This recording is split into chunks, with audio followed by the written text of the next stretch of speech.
There we go.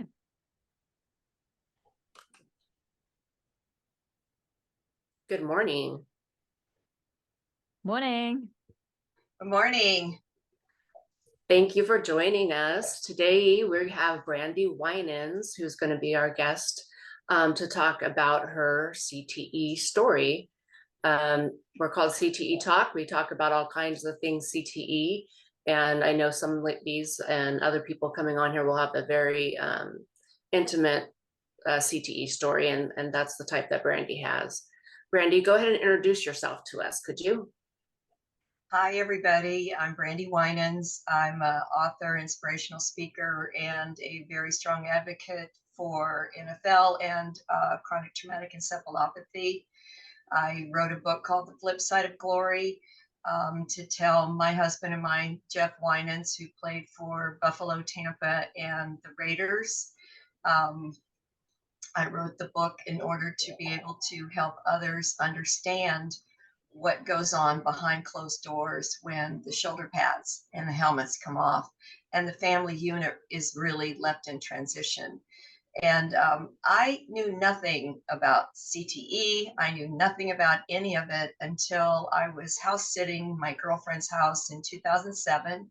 She was on a Greek thing, and I had her dog and my two dogs, and she had HBO and Showtime, and I'm channel surfing, and I got Bryant Gumbel's Real Sports with Chris Nowinski, a young man named Chris Nowinski, who was talking about a book that he wrote called Head Games. And Chris had been played 4 years at Harvard, and then he became Chris Harvard with the WWE. I knew Chris from WWE because my husband Jeff and my son Travis and we were all big wrestling fans. So once Chris started talking, it was kind of interesting to see that he was talking about all the symptoms and signs of CTE, chronic traumatic encephalopathy. And every one of them was my husband. The funny part was a week before that, I had just gotten divorce papers because I didn't know I was getting a divorce. And I found this guy on the internet. I couldn't get through HBO, but I knew one thing: I had to talk to him. And I found him working for a little medical company. And we set a time. He answered me back in 24 hours.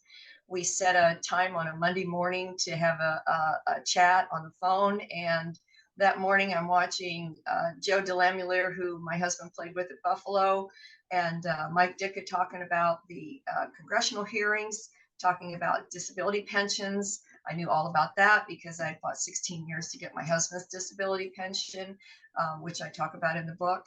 At that point in time, by the time I got to Chris that day, he said, you have to come.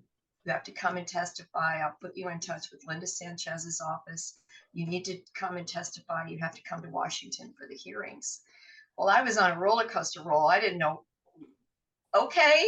So, I put money on my credit card and I flew up to Washington, and I walked into the Ditka press conference. I gave written testimony, and then they read the testimony. I walked into the Ditka press conference, and for the first time from 1981 to 2007, there was other families going through what we were going through. And it was an aha moment. And Chris was there. I got to meet Chris for the first time. At that time, he hadn't even started Sports Legacy Institute. He was in the middle of doing that with Dr. Robert Cantu. And he was already starting to work with Dr. Ann McKee from Boston U and the Veterans Administration. So we all held hands. There were testimonies at Ditka's press conference that morning. There was Mercury Morris that I knew. There was the DeMarcos. There was Brent Boyd and his wife. And we're all holding hands. Johnny Unitas' wife. I couldn't even imagine all the people that were there that were suffering the way we had been suffering. And so it was the first time we formed a support group. And we went to the hearings. On my way after the hearings, HBO called and said Chris had referred me over, and would I do an interview? And at that point in time, and do you have any other families that might want to? Well, I had to think about that because it was a very touchy subject, because what goes on behind closed doors stays behind closed doors. So you want, when your football man, when your husband, your boyfriend walks out that front door in your little community, you want them to have that honor and integrity, because sometimes that's all they have left. And the emotional trauma, the depression, Jeff got depressed. We had financial difficulties, filing bankruptcy. Um, we had a lot of family interference, and he had physical disabilities. So when you take all of that in, um, I had already been at one time in my life sole support of our family. And when I fought 16 years to get his disability, but this, as our marriage progressed, as his physical disabilities progressed, I had no idea what was going on in the brain. And I just attributed it to physical pain and prescription drugs. I had no idea that there was a disease going on in his head called CTE. And as our marriage grew, and probably the last 6, 7 years of our marriage at that time, before 2007, um, his brain disease escalated into all kinds of things. And Trisha, you know exactly what I'm saying, and so many other families that we have now come together with and form support groups. But the anger management, breaking things, daring me to hit him so he could hit me.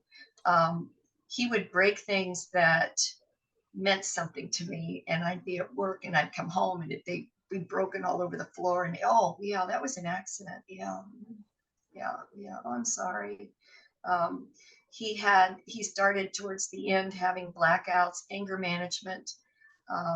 You end up walking around on eggshells, and you're still hiding it all inside. And I hid it until 2007. And I think back now with my son, the things that we endured because we loved him. And he was an absolute wonderful, wonderful, kind man, loving man. We were animal freaks together. We had so much in common. And he was a gentle giant. And, we forget when these guys come off the field that they're 4-year-olds in big men's bodies, because I was raised by the Marine Corps handbook, and a lot of these gentlemen, a lot of these players coming off the field have known nothing except being told what to do. And this is a big adjustment. I later on started Pro Athletes Transition after my HBO interview, because it's transitioning the player and the family. They have always been told what to do. They're needed. They're gladiators on the field, but they're 4-year-olds when they come off the field. And unless they have reprogrammed themselves, and there are a smaller percentage of those football players that have prepared for journalism, for banking, for corporate world when they come out. But Jeff played 8 years in the pros, but he played 18 years of football, and he was an All-American in basketball, football, and track, and second round draft pick to Buffalo Bills from USC. So he was a USC boy. All of those things infiltrated him when he got injured and had to leave football. The depression set in. He tried to commit suicide. We went through hell and back trying to get players union to come in and help us. And they would just say, oh, well, just sit out and try again. Let's just keep plugging along. And that made him feel even more depressed, because he knew physically he couldn't do it anymore. And he'd already waved his back and his ankle with the Raiders the last 2 years that he played with the Raiders. So he couldn't do it anymore. And the only way he thought he could help me at that time, before Travis was born, was to commit suicide. And he had a small $50,000 life insurance policy that he thought in his mind would take care of us. And we went through a lot. But after that congressional hearing, I knew then that I had to come forward and tell our story. I'd already been writing The Flip Side of Glory for 3 years. I tried to get Jeff to write it, and it was too emotional for him. And then I had started it, and then by the end of 2007, it was done. And when the HBO interview came out in 2008, I was getting emails from Europe, Canada, America, mainly for football and hockey. People telling me, oh my God, um, I just saw your interview. I just started reading your book. This is my life. This is what I'm dealing with. Can I please talk to somebody? And that was the beginning of all the different little support groups we put together. We put together Jane Arnett. I met Trisha in 2009 when we did our very first NFL Veterans Summit in Las Vegas.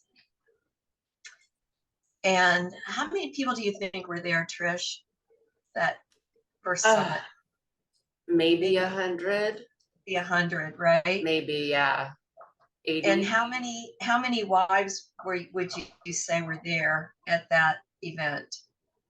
There was a lot of wives there. Yes, there were a lot of wives there. And like you, there were three of us wives that spoke. Susie Hayward, myself, trying to think of, and Jane Arnett. And when we were all three done, I'll never forget, J.D. Hill stood up and he started crying. And he said, I had no idea what it put my family through. But still, no other wives would come forward because it's a personal, private thing. It's not something that you just go yell and talk about.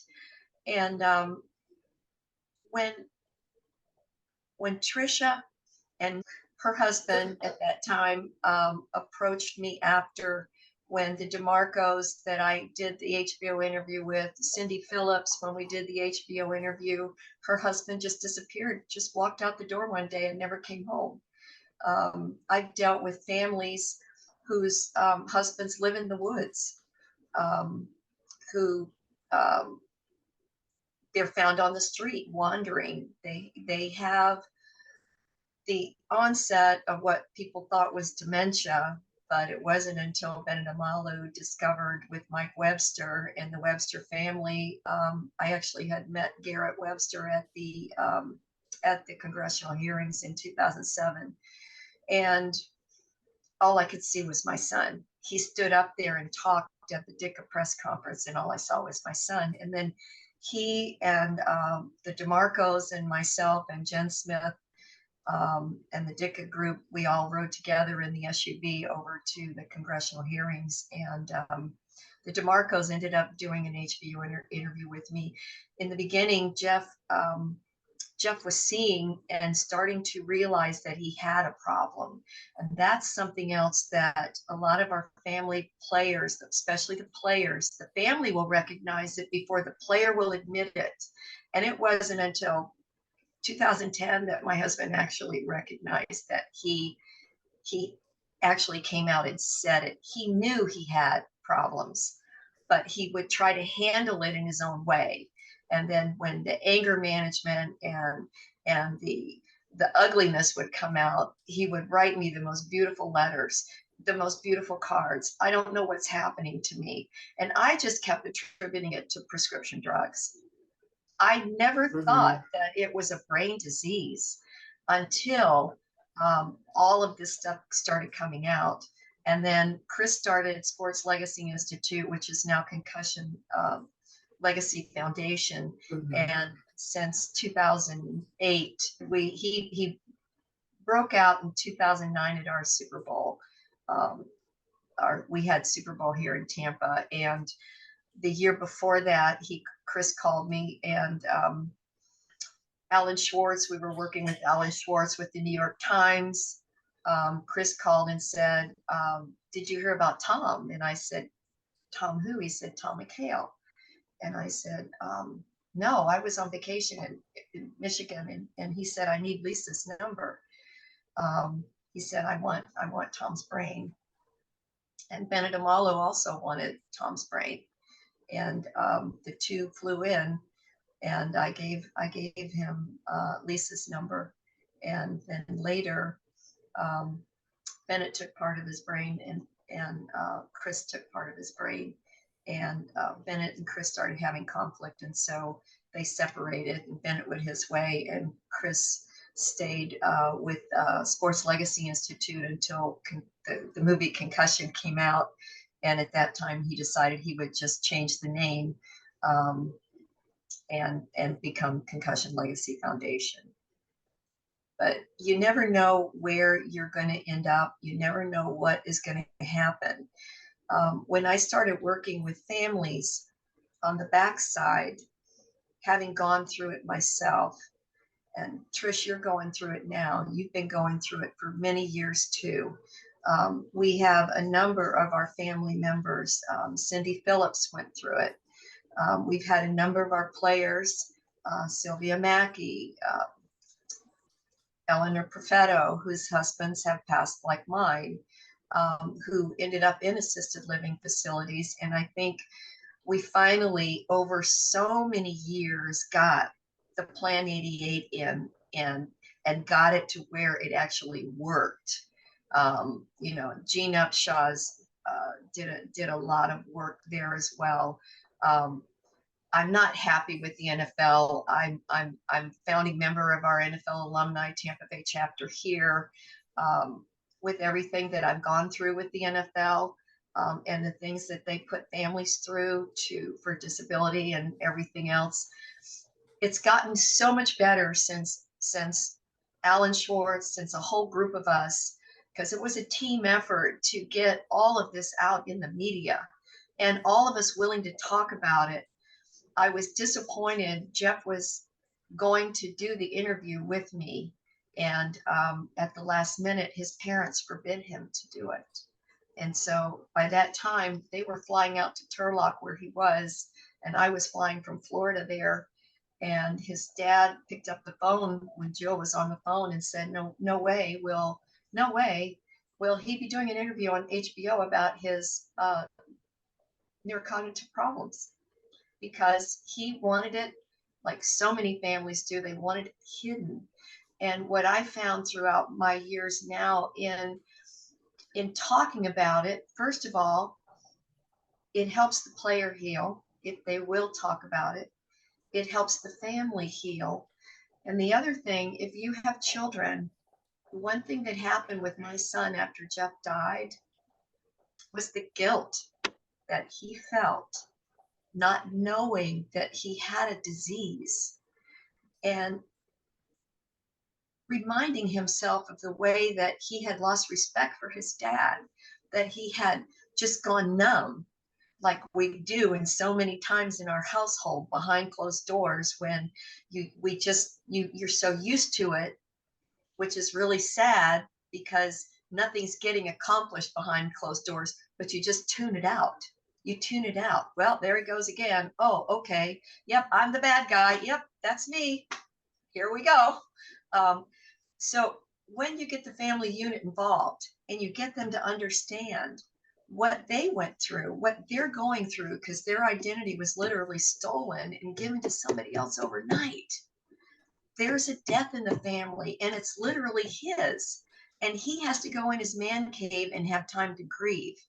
And most of the family, when that happens, well, all the family interference starts. Well, how are we going to pay the bills? What? Well, you got to get another job. You know, I mean, it's push, push, push, push. And the NFL comes back with these transitional careers. Oh, this is great. No, it's not. You've got to take care of their emotional instabilities before they even know what they want to do next.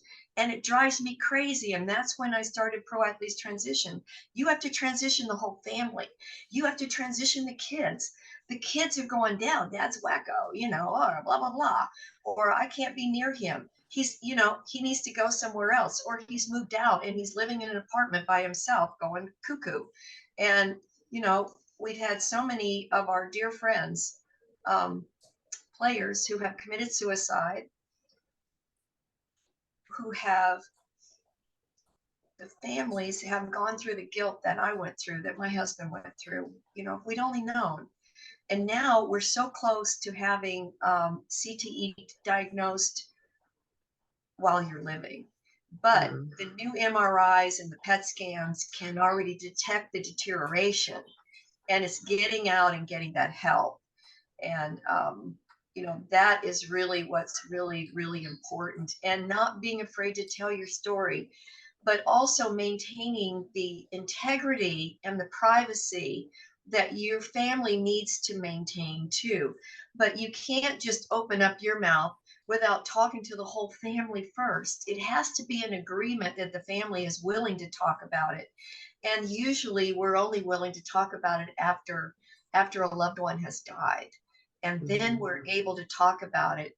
And what Concussion Legacy Foundation has done, Tricia, you've been I think you've been to one or two huddles. One of them, yes. One of them. Tell me about what your thought was on the huddle.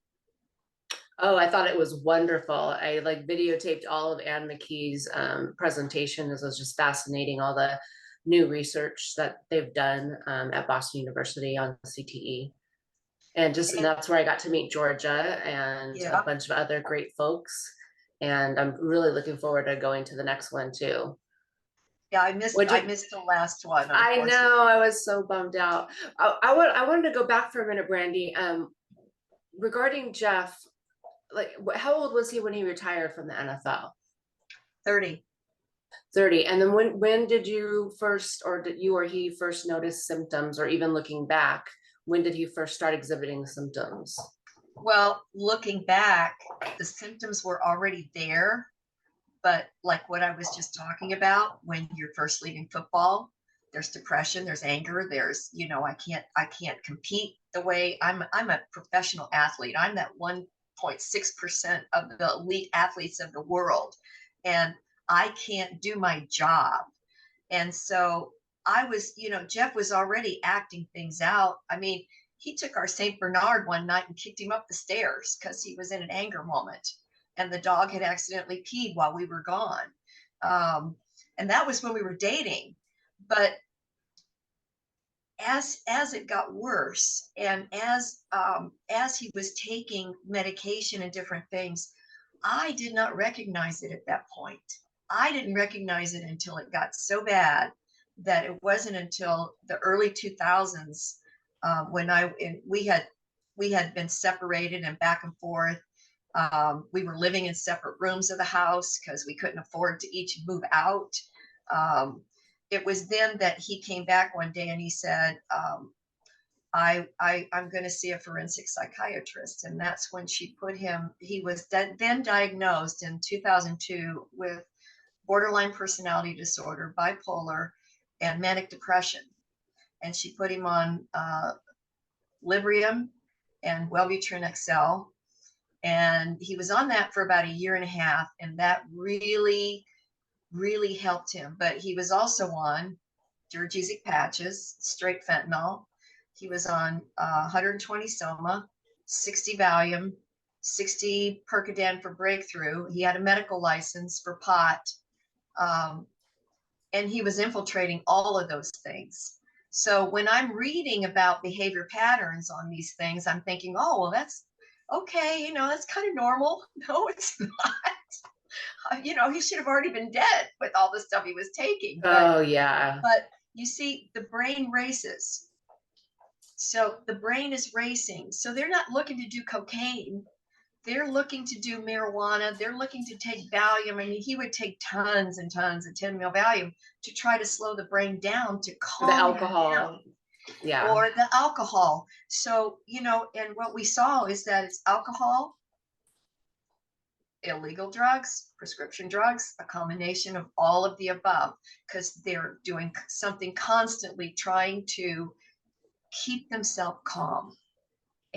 And when you start recognizing that, then you can help to understand what is going on in their brain that's creating this. Because as you know, Trish, that wasn't the guy we married. That wasn't our guy. Our guy turned into somebody that they didn't even understand, which frustrated Jeff more, because he didn't understand what was going on. And he wouldn't admit it because they have a lot of pride. And you can't tell a big guy that, you know, there's something wrong with you. Oh, no, I can handle it. Because here's the thing, when they're out on the field, what's the coach telling them to do? Toughen up, toughen up, toughen up. You got to push through it, work it out. You're in the gym, you're pushing iron, right? You got to work it out. So what that's their mentality.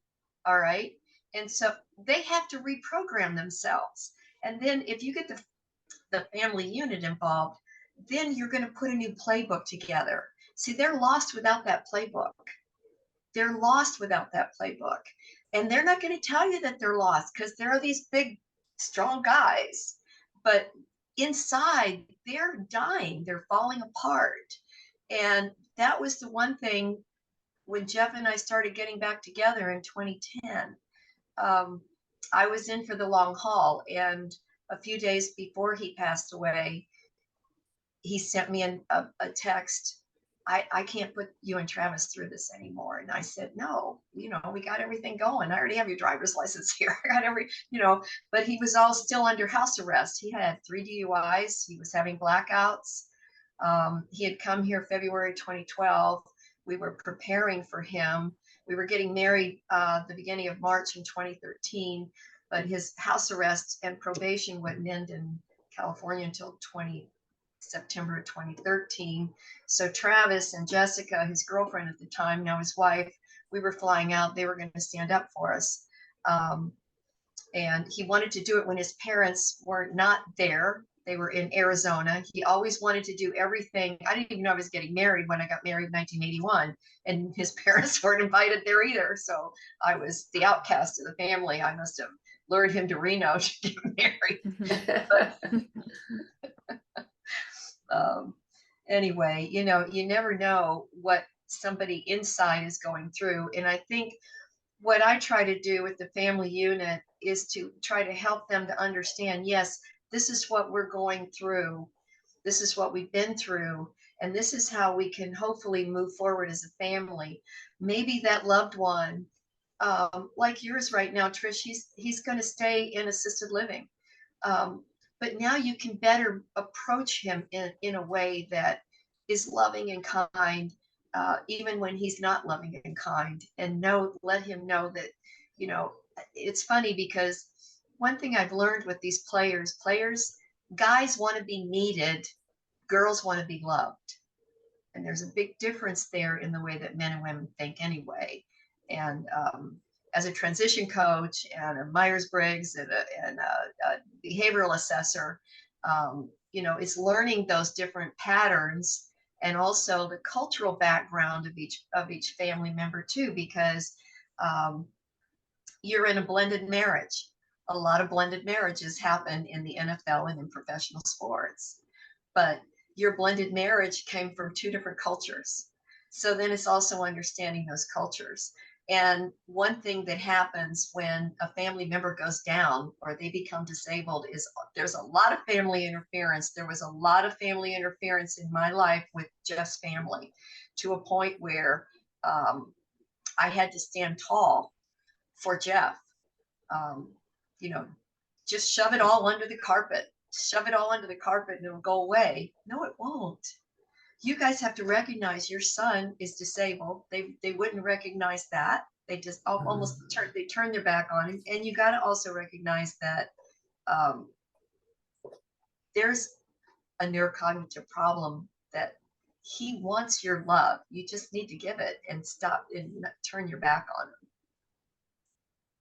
But, the way that we've come so far now from 2007 days and the movie Concussion, the things that Chris is doing with Concussion Legacy Foundation, the things that Dr. Stern and Dr. McKee and Dr. Cantu and Chris Nowinski, Lisa McHale is with family relations. We're able to have that kind of family support now that we need online, but it's also nice to have that one-on-one time with somebody. And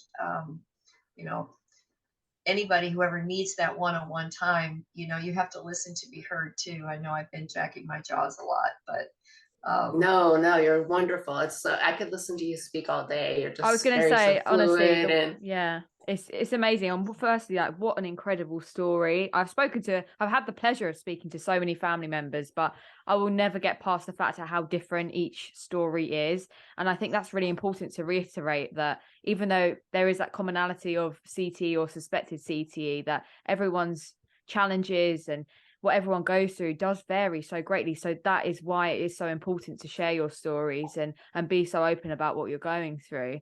And I wanted to just quickly pop back to when you mentioned you released your book and you suddenly got quite a few emails from wives saying, oh, this is what we've been going through and things like that. I just wondered how that made you feel. Um, it was another aha moment for me, but it was also extremely overwhelming that what I was writing about could help somebody else, that they wanted somebody to talk to, that they were suffering inside behind closed doors. And it was extremely overwhelming. And then when the HBO interview came out, and I had more and more people contacting me, it's mind-boggling that there were this many people going through things and suffering from it and not being able to have anybody to talk to, because it's like an NFL wife can only usually talk to an NFL wife, okay, for fear that something is going to get out in the media. And the media goes crazy. You know, Alan Schwartz was a godsend for all of us. Gay Culverhouse was another godsend. She and I were very close. She gave testimony at the 2009 hearings, and Gay got very, very involved. In fact, Alan Schwartz flew down here, and the New York Times did an article with myself and Gay, Batman, Richard Wood, that Jeff played with at USC, and Scott Brantley, who was also had a stroke. One of the things that people forget about is that along with CTE, we have players with ALS. We just lost Steve Smith a while back. Steve was probably one of the longest ALS patients I've ever seen that lasted this long, because he played for the Raiders, and then in the early 2000s got ALS, and he just recently passed away. And we've had ALS, we have Parkinson's. Jeff was already starting the Parkinson's, dementia, but it hits the frontal lobe, which is how CTE is also being able to be detected under slides, different than dementia or ALS or any of the other diseases. However, we feel very strongly that all of those, from professional football players, professional athletes, contributes to the other diseases. Not everybody is going to get CTE that plays football or hockey or soccer or any of those things. However, the one question that I always had was, could this be something that is possibly also underlying genetically, that gets triggered from the repetitive hits to the head that comes out, that normally would have stayed dormant? So I don't know. I mean, I mentioned it to Dr. Stern one time. He was like, well, that's kind of interesting. I said, I don't know. Being that the NFL players have a higher rate of all of those diseases than the general public. Yes, exactly. And some of our players, some of them have been diagnosed with dementia, Parkinson's already, and we know several. We've got Gleason right now, the Gleason Foundation, that are being diagnosed with ALS. So, yeah, it is interesting. But the most powerful thing was that book coming out, and being able to share stories and share lives and listen to people. Just pick up the phone and call, because they've held this in. I know how many years. How many years did you hold it in, Trish? We held it in for so many years. and to be able to give it back and to release it, because until you forgive, you can't heal. And forgiveness and understanding, you listen to understand, you're able to, through watching their behavior patterns and knowing that this isn't really them, this isn't what and how I fell in love with that guy, and I'm thankful now that, I mean, you can get CTE from a car accident. I've had 3 major concussions. I had a windshield at 60 miles an hour. I donated my brain to Chris already. So one sensitive. Yeah. One thing I learned at the Concussion Legacy Foundation huddle that we went to, that the biggest, what was it about CTE in women, Georgia? Domestic violence is the highest, right, and was what causes CTE the most in women. Yeah. Yes. Yeah. Yeah. That was, absolutely. I couldn't believe that. Yeah, and I think that's important to note, isn't it? Like, especially for all our listeners who are unfamiliar with CTE at the moment, that it can happen to so many people. I mean, most of the stories that we speak about are associated with wives of NFL players, but like you guys have been mentioning, it is important to mention the people in the smaller part of the ratio, the different sports, and like you said, Trisha, domestic violence victims. It really is sporadic, and it's important to raise awareness on all of those. But also think about this: verbal abuse is domestic violence. The things that we have endured, and some of our NFL family wives have endured even physical abuse as well. Jeff would put holes in walls before he'd hit me, but as he progressed, and he tried to kill me in the car one night, that was kind of the final scenario. And then the next day, he calls and apologizes because I went and stayed with a girlfriend that night after I got him out of the car. But I'm driving down the freeway at 70 miles an hour, and we'd gone out to celebrate my birthday, and all of his meanness started coming out. He had a couple martinis, and Travis and I were just here for the money. Travis was this, Travis was that. I was this whore. I was this, I was that. I was this horrible person. I work all the time. I'm never home. And we get in the car, and I said, well, let's just head on home. And we get in the car, and he just won't stop. He won't stop. He won't stop. And all of a sudden, he's spit's pouring out of his mouth, and he's purple faced, and he said, let me out of the fucking car. Let me out of the fucking car right now. I'm gonna knock your fucking head off. And I was like, I'm just going, please God, please God, please God, please God, please God, just get me calm. Just get me. I said, honey, I can't. I'm off the freeway. So I'm not going to yell. I'm going to stay very calm. That was one thing that I stress to people. Don't trigger back. When they're triggering, do not trigger back. Try to pivot, try to stay calm. I'm sorry you feel that way, blah, blah, blah. So all of a sudden he came across, and I put my arm up, and he touched me like this. And then he went to the rearview mirror, and literally, this is how much power this man had. He literally pulled the whole rearview mirror out of the glass, and he's holding it in his hand. That would have been my head. And then he goes, and now he's pounding on the dashboard. And I thought that the airbag was going to come out. I was like, maybe the airbag will come out and hit him in the face, Oh my gosh. And so I was like, he goes, see what you made me do? And he's holding this, all the wires, because, the new cars, you got wires and shit. And I'm like, I hope maybe the car will just stop right now, from all the stuff. So we got off the freeway, and we weren't that far from the house that we were on Bayway. And so I just dropped him off at the corner, and I drove off, and I called Lori, and I said, I need to come spend the night. And I spent the night. And the next morning he called, and he was crying. He was apologetic. He was saying, I am so sorry. I'm so sorry. I'm so sorry. I love you. I don't.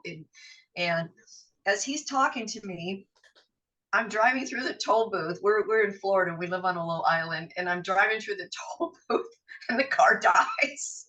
Oh my gosh. And so I said, well, while you're at it, can you call AAA? Because I'm at the toll booth at the Bayway.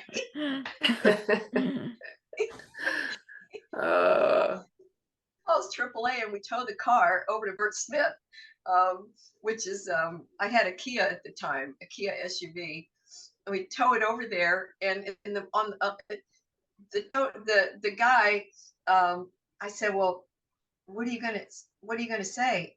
He said, I'm just gonna tell him the truth. I said, did you try to kill me? He goes, yeah. So we get to the service place. And you got to understand, Jeff is 6'6", so he's about 260, right? And there was this little guy came over with this little pad. He's got his little pad, and yes, can I help you?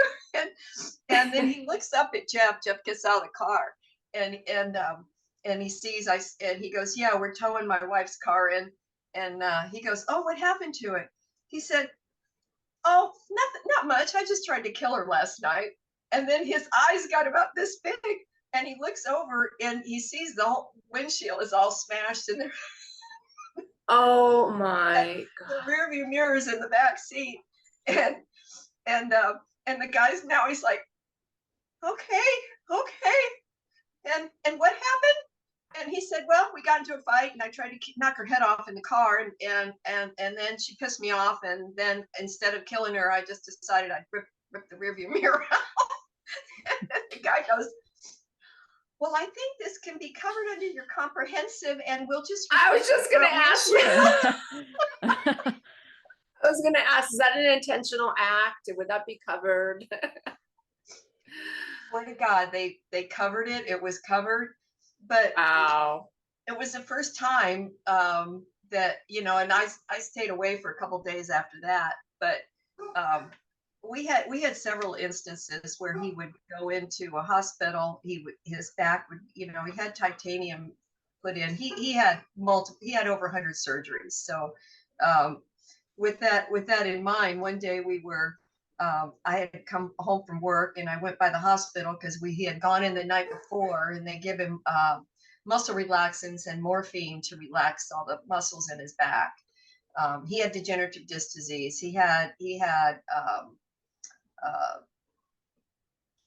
I don't know, 4 surgeries on his neck, 3 or 4 on his back. He's had torn ACLs, MCLs, all broken toes, broken ankles, broken finger, all that, as a lineman. So anyway, I went by to bring him some food.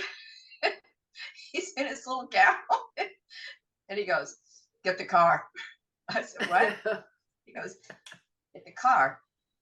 I'm leaving. I said, well, okay, well, let me get your stuff. We'll call the nurse. No, Brandi, get the fucking car. I'm leaving right now. And he's taking the IVs out of his arm. And I went down the hall, pulled up to the lobby entrance of the hospital, and he came walking out bare ass with the gown hanging out his ass. You couldn't have told him no if you wanted to, right? I mean, you just couldn't have told him no. That was what was there were a lot of stories like that, but when you think about them now, they're kind of comical. But at the time, you're just okay, whatever you say. But I don't know. You have to take, if you ever watch a comedian, a stand-up comic, that they've had hurt inside. And I think now, for me, I've released the hurt, and I look back at the wonderful part of our marriage, the beautiful part that we have a beautiful son. I have a 6-year-old granddaughter and a beautiful daughter-in-law. I couldn't have handpicked better. All the things that we went through at the time, you're going, God, why are you putting me through this? Why? Please, God, don't do this. I can't take anymore. You told me when I can't take anymore, you're going to help me out, and then it just got worse and worse and worse.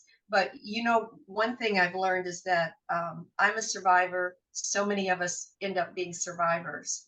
And when you look at it that way, and I look back now at my life, because they call me the OG, I'm the den mother now. It was all for a bigger, greater purpose, but we don't understand that at the time.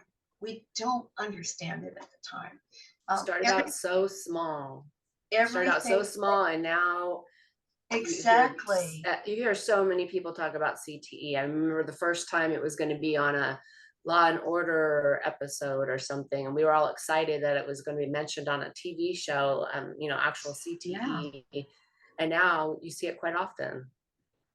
You do. In fact, they just had it on. Well, and Chris is doing that Instagram podcast now, where he just did another player the other night, Monday Night Football, and he's right in there. He's been putting several of these together, and he went back and got the NFL to go back to get the Dolphin neurologist fired because they didn't take the player out.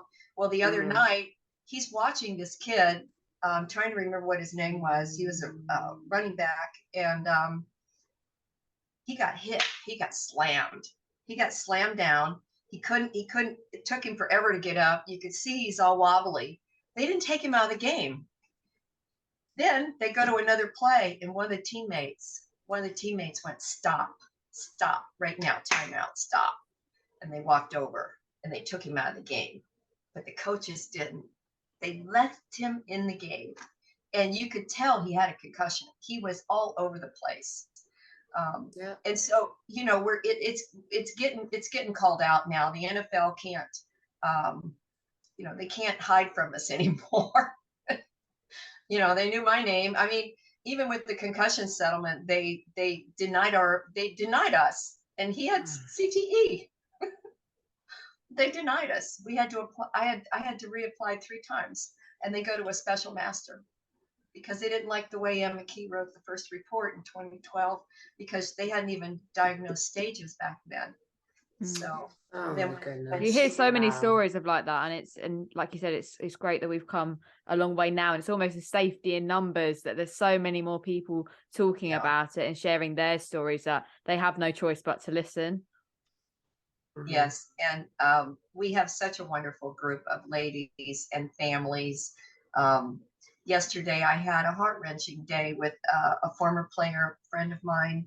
I met at a Players Association conference back in 2014 here in Orlando, and he and his girlfriend, they're married now, but his hands look like this. All right, that's his hands. He was a middle linebacker for 11 years, 10 years with the Colts. And he just called me. We met, and then 3 months later, he just picked up the phone and called. And we've been very close ever since. And now he's gotten married to her now. But he's been having a hard time lately. And the family members have had it, they've had it too. So he called yesterday crying, and I said, just let it out, just cry, and he just cried. Oh wow. And then he asked me to talk to his wife when she got off work, and I did. But I was on the phone with him for about an hour and a half, and then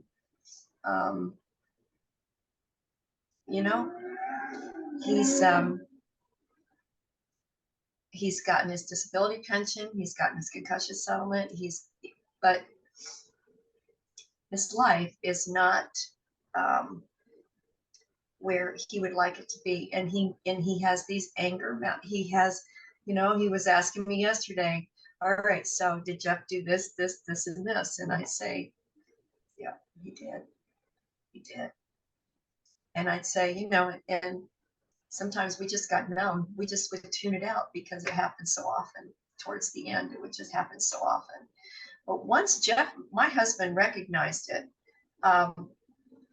he started becoming a little bit more conscious and started getting some brain scans and started getting some PET scans and started trying to understand, because prior to that, oh, there's nothing wrong with me. You know, it's just everybody else. Everybody else is the problem but me.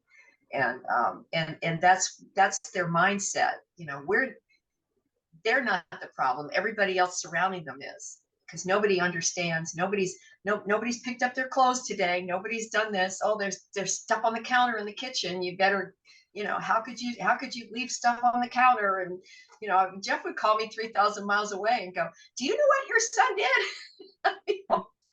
You know, and I let him vent, and then I go, well, who's the parent here? You know, are you the parent? I'm going to kill him when he goes home. You know, I'm like, no, you're not. And I'd say, Travis, just let daddy calm down before you go home. But Wow, usually, yeah. you know, you got to learn how to have a timeout. But I'm so blessed where I'm at in my life right now. And I'm writing Unbreakable Strength, which is my story before Jeff. God has taken me on many, many, many, many journeys from an early age. And I had shoved that under the carpet for many, many years until I started working with Department of Juvenile Justice, teens and young adults, and realized that I was also a troubled kid and a juvie, and I needed to just tell my story. And When will we be able to read that? I'm hoping I'll have it out by late spring, early summer. Great. I've got Okay. 200 pages on it, and my goal was to have the first draft done by the end of October, but I've had a few little glitches along the way that gotten away. But you know, you never know where God's going to take you on your journey. But you know, there's a saying that Dennis Quaid did, and I keep it here on my PC, and it says, addiction is about filling a hole inside yourself. And in my mind, with these gladiators of men and women, it's not, you know, professional athletes that are suffering with CTE. There's an addictive thing that is going on with the brain racing, and you keep trying to fill that hole. You keep trying to fill the hole, and it's not getting filled. It's not even getting a third of the way up. But it hit me because he overcame addiction, and we all have addictions. Maybe we're compulsive buyers. Maybe we're compulsive cleaners. We all have certain addictions, and then we have to learn how to live with those addictions. But you know, the other thing I'll tell people is let your emotions subside before you decide. And the one thing in working with families today is, when the heated stuff comes out, don't trigger it. Stay calm, have a timeout, because it'll just escalate, and it'll just continue to. The one thing you don't want to see in the family unit that happened to us over and over again is the yelling and the screaming, because the kids are video recorders with legs. They see and hear everything, their emotional turmoil underneath. It took Jeff passed away in 2012, the end of 2012. My granddaughter was born November of 2016. That was the first time my son put his wall down, was when that baby was born. He had put that wall up and shoved all that emotion inside to grieve for his dad. He couldn't grieve. He had such guilt inside. As a man, he couldn't grieve until then. And you know, and I'd get on him, and he'd call me back, and he'd say, Mom, I don't know why I can't, I'm sorry I'm this way. His godfather died. And I said, well, he was an old man. I went, how dare you say that? He was your godfather. He loved you. Well, I don't know. I can't feel, Mom. You know, you just go, I can't feel. And I think we have to remember about the family unit, that everybody is suffering. It's not the wife and the spouse. The whole family unit suffers. And it's very difficult to talk to the other family members who aren't living behind those closed doors. And that's why an outside member can help. or to be able to hear other people's stories. We stereotype, we judge, we look at somebody, we judge, and we have no idea what that person's been through. So unbreakable strength is something that the flip side of glory, unbreakable strength, and then the flip side of glory, the final chapter. I want to finish Jeff and mine's story and the things that we went through after 2007, right after our divorce. It was always funny. I went back on the last part of the book, and I said, who knows? Maybe someday, because Jeff always said, well, maybe we could just meet in a bar again and start over. And at the end of my book, it was funny. God said, why don't you just say that? And I said, who knows? Maybe someday we'll start over. And I said, only God knows for sure. And then 3 years later, we were able to start over. And I'm so blessed that when he died, we had love, peace, and joy. And he had written me the most beautiful text the night before he died. And that's incredible. But Brandi, can we put a link to the flip side of glory where people can get that book? Because I read it a long time ago. It's in a box in my garage somewhere. I'd like to get another copy for myself as well. I'll be happy to send you a copy. I'll be happy to send George one too. You just let me know. I'm on Amazon, Kindle. I don't think Nook is still available, but if you go to any of the .coms, Goodreads.com, I'm all over the place that way. You can pick it up. My first audio CD I'm getting ready to redo. That's called The Stepping Stones of Life. And I originally had done that. It's geared for teens and young adults. I'll drop a copy in because it'll be comical. When I recorded it in 2005, my producer decided to leave all the bloopers in. So as I paused on stuff, or I'd restate things, and it needs to be updated because George Bush isn't there, and Will Smith and iRobots, I mean, people go, what president? So, but I'll send it to you. I'm getting ready to redo the audio on that, but it's called The Stepping Stones. That'd be great. And that would be great. And we'll put a link to everything in, like always, there'll be a link in our website, and also at the bottom of the podcast and YouTube channel, where everyone can get all the amazing links to Brandi's work. I think they're more than worth the read, and you'll learn a lot from them. I thank you so much for having me on today. It's been a pleasure, and I want to wish both of you just a blessed Christmas and New Year. And you know what? 2023 is our year. Yes. I'm still in awe that I'm still alive, but it's our year. Stop it. And it's going to be a fantastic year, and you're in my prayers, Trish. And anytime you want to just give me a chat, please do. I will do that. Thank you so much. Bye, Brandi. Bye. See you later. Bye.